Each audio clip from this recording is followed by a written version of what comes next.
Fala pessoas, tudo bem? Então, vamos dar prosseguimento ao sistema nervoso e hoje nós vamos falar sobre a origem evolutiva e características que levaram à complexação do sistema. Tá? Então, estruturalmente, existem diversas formas de organizações de sistema nervoso, tá? E ela surge evolutivamente a partir da modificação de células epitélio-musculares, que já são células modificadas, em quinidários, certo? Nas medusas, nas águas-vivas, né? Nas anêmonas. E embora seja um sistema ainda bem rudimentar, grosseiramente falando, ele é extremamente funcional e eficaz e contribui diretamente para a sobrevivência desses bichos até hoje. Tá? Bom, então a origem ela se dá a partir da modificação de células, provavelmente por mutações, resultando na ativação de genes antes inexistentes ou inativação de outros, né? Todo esse mecanismo molecular que resulta em uma célula capaz de transferir informação uma para outra, de tal forma com que uma célula regula o funcionamento de outra célula, certo?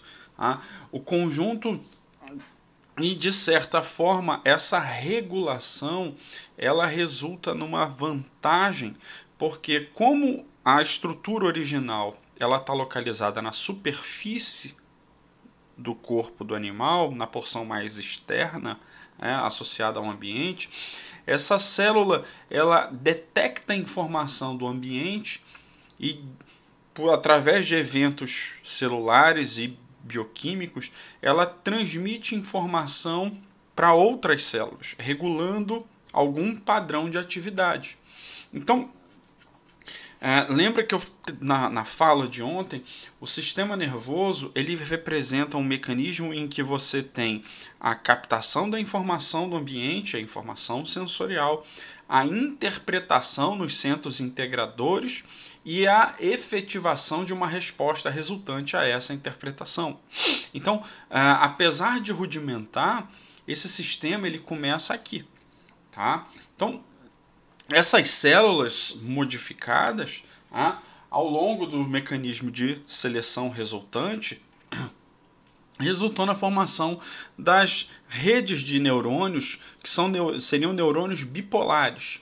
Aqueles neurônios que fazem fluxo de transferência de informação num sentido e no outro sentido também, para um lado e para o outro. Certo? Então, você vai ter a formação de uma rede neural, certo?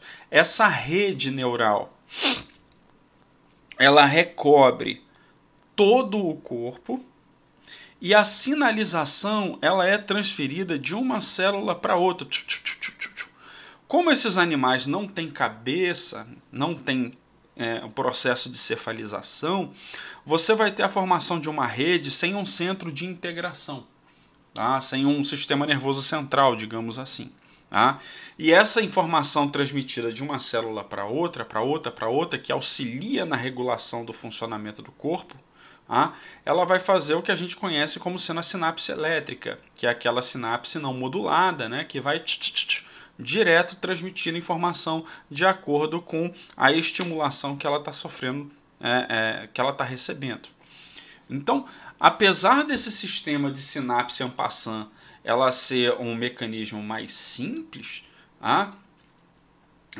com um anel formando um plexo de uma rede que integra o corpo todo, apesar disso parecer ser muito rudimentar, é o suficiente para o animal fazer uma série de processos e eventos motores e comportamentais complexos.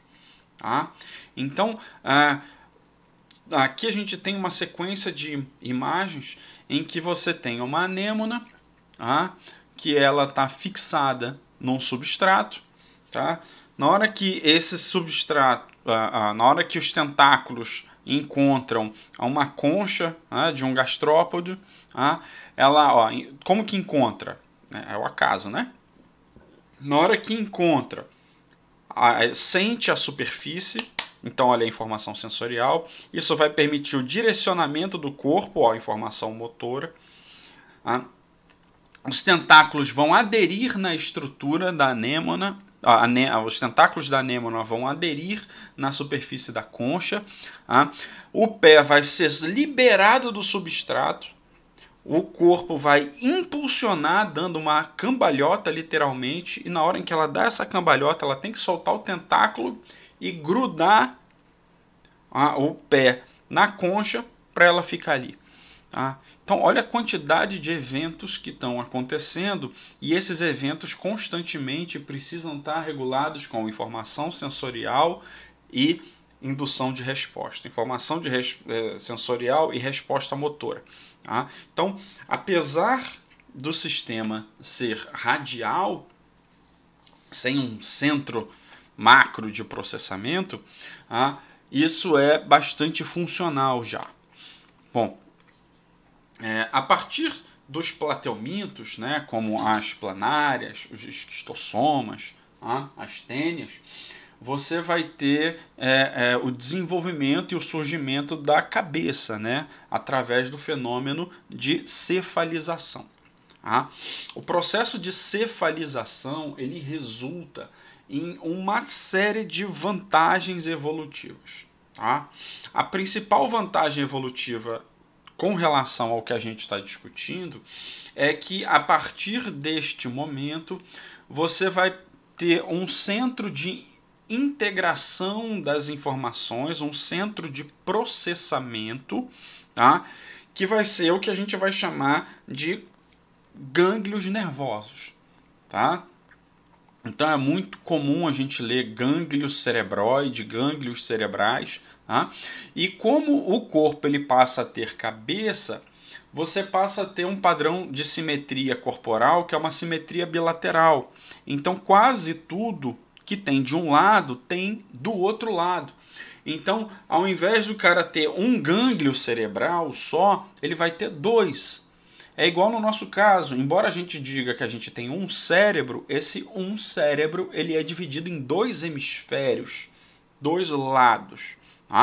Então, você passa a ter dois centros integradores de estrutura encefálica, que projeta cordões nervosos através dos nervos que vão contribuir para a regulação das diferentes funções ao longo do corpo, nas porções mais profundas, às porções mais superficiais. E esse padrão de cordão nervoso projetado a partir dos gânglios cerebrais, ramificando para o corpo todo, surge nos plateumintos e é conservado em todos os demais grupos, até os animais mais complexos, aves e mamíferos. Então, como a gente vai ver na estrutura, no desenho anatômico a partir da aula de amanhã, a organização do sistema ele vai fazendo aglomerações,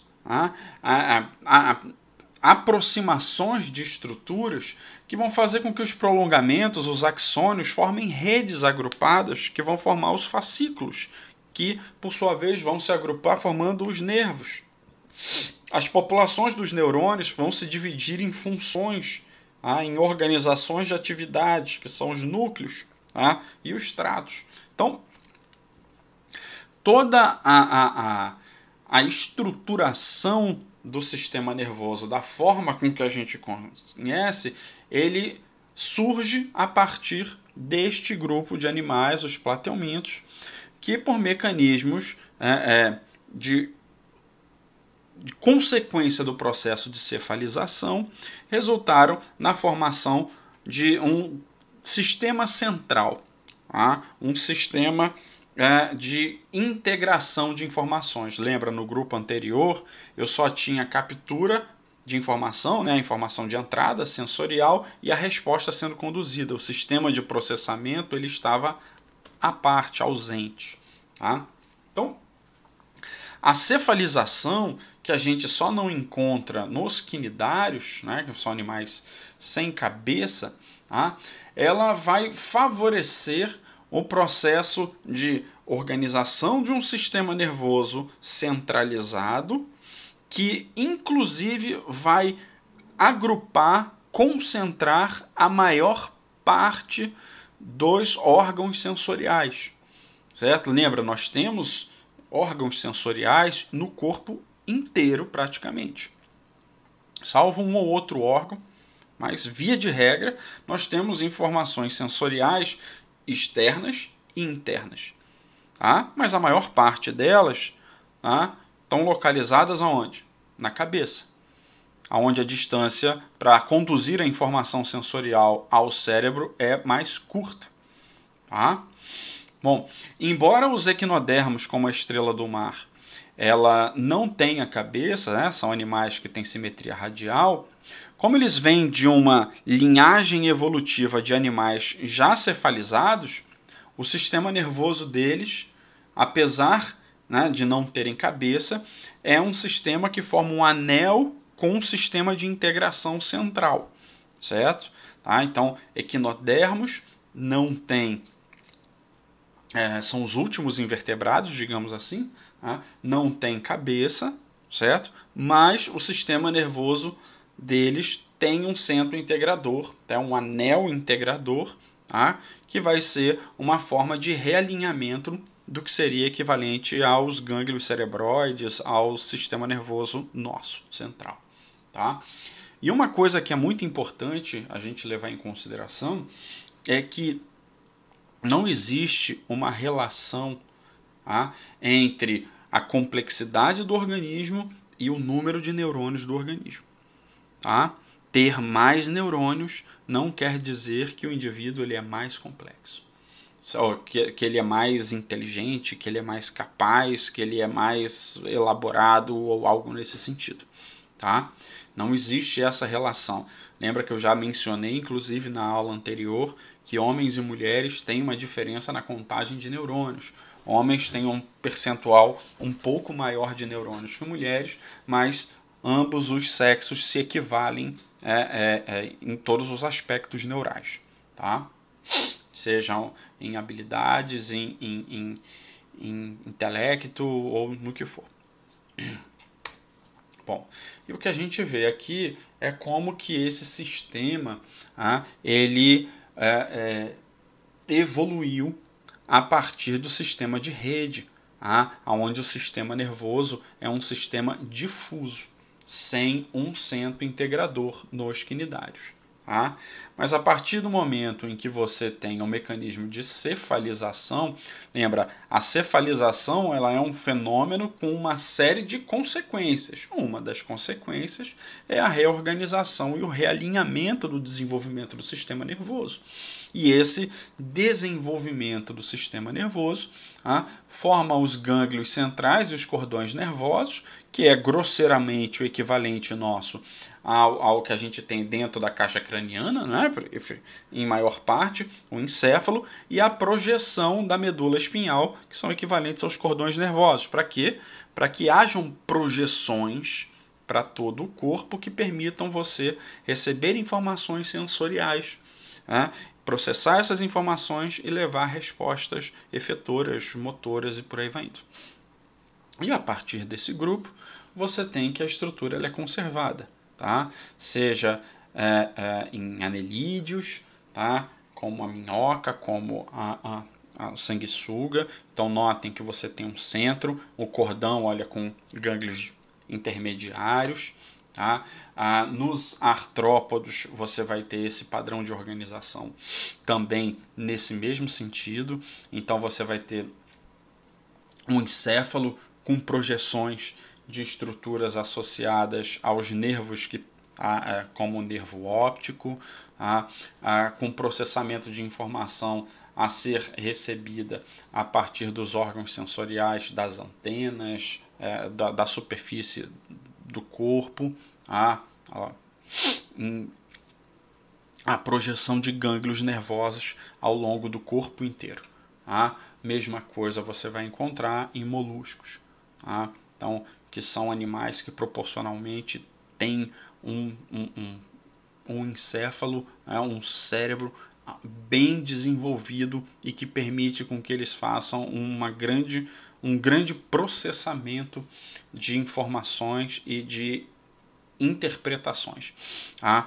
Quanto mais complexo for o sistema, né, com seus sistemas integradores, mais bem regulado vai ser o funcionamento do corpo do indivíduo e mais complexo vai ser o conjunto de comportamentos a serem executados pelo organismo. Tá? Quando você vai para os vertebrados, a gente vai ter uma aula só para discutir sobre isso, tá? Você tem o desenvolvimento embrionário do sistema nervoso, tá? A partir, lembra lá da placa neural, né, que a gente vê na embriologia, que vai formar o tubo, e o tubo, por sua vez, vai diferenciar nas estruturas, tá? Através das peças embrionárias fundamentais, o rombencéfalo, o mesencéfalo e o prosencéfalo. E aí o que a gente vê é que dos animais cordados mais simples, né, aos mais complexos, você tem a conservação de todas as estruturas, mas proporcionalmente com arranjos diferentes, porque são resultantes de características de seleção diferentes, tá? Ao longo de milhares de gerações nos últimos milhares de anos. Tá? Então, milhões de anos. Tá? Então, o que está representado aqui pela coloração é o que é equivalente. Então, a presença de um lobo com bulbo olfativo, do cérebro, cerebelo, a estrutura da medula, tronco encefálico, bulbo, ponte, a gente encontra em todos esses bichos, mas com arranjos de complexidade menor. Tá? Bom, o que a gente percebe é que existe uma relação direta entre ter encéfalos maiores e ter um arranjo, um nicho ecológico, um conjunto de comportamentos complexos mais complexos, né, em si. Tá? Então, ter mais encéfalo em peso, né, em relação ao peso corporal indica sim, uma quantidade maior de massa corporal associada à presença de um sistema nervoso, e isso vai priorizar um sistema de coordenação e de processamento de informações do ambiente e regulação do corpo inteiro. Lembra, a maior parte do tempo você nem se preocupa com absolutamente nada, porque a atividade autônoma do sistema nervoso central regula o funcionamento das atividades como um todo. Tá? E a gente tem visto que são muitas atividades. Tá? Então, nesse sentido, você tem uma relação direta em que animais maiores, tá, com peso corporal, grandões, tendem a ter um encéfalo maior. E aí, tendo um encéfalo maior, isso pode contribuir com centros de integração, células para processar a formação dos núcleos neuronais, formando as redes de distribuição e integração mais complexos, certo? Só que existe pequena variação, tá? Principalmente quando você chega nos mamíferos. Nos mamíferos, nós temos uma variação de grupos onde nós nos enquadramos, que são os animais girencefálicos. Tá? Que é isso? São os animais que apresentam giros encefálicos, principalmente no cérebro, tá? E no cerebelo também. Tá? Não são todos os mamíferos. Lembra, quem tem sulcações, com giros, as circunvoluções, são chamados de animais girencéfalos. A maioria dos mamíferos. Os animais que não têm isso, eles têm o encéfalo liso, o cérebro liso, melhor dizendo. Eles são os lisencéfalos. Tá? São todos os outros vertebrados, tá? E alguns poucos mamíferos, como os roedores. Tá? Então, o que você tem aqui? A presença de giros e dobras permite com que você tenha um aumento de superfície. Na hora em que você tem um aumento de superfície, naquele volume, consequentemente, isso vai permitir com que você tenha uma quantidade de neurônios maiores, sem que necessariamente a sua cabeça tenha que ficar muito maior. E isso seria desproporcional para o corpo suportar. Então, o sistema de circunvoluções, de aumento de superfície, favorece diretamente um aumento numa quantidade de neurônios que, consequentemente, vai permitir com que a gente tenha um centro de integração, de processamento sináptico maior. Tanto é que na hora em que a gente vai estudar a anatomia e a histologia do córtex cerebral, a gente percebe que a maior parte das populações neuronais estão localizadas nas regiões mais superficiais, certo? Obviamente existem neurônios na porção interna, o diencéfalo está aí para isso, mas efetivamente a maior parte dos sistemas estão onde as circunvoluções evolutivamente foram geradas. Tá bom? Então, essa é uma aula curta, né? Um elemento introdutório para a gente entender como que o sistema ele surgiu e como que ele evoluiu. E a partir da próxima aula eu vou discutir com vocês a organização anatômica, as peças, o nome disso, o nome daquilo, para depois começar a discutir as atividades funcionais em si. Tá bom? Então, espero que tenha sido proveitoso. Fiquem bem. Um grande abraço. Até mais.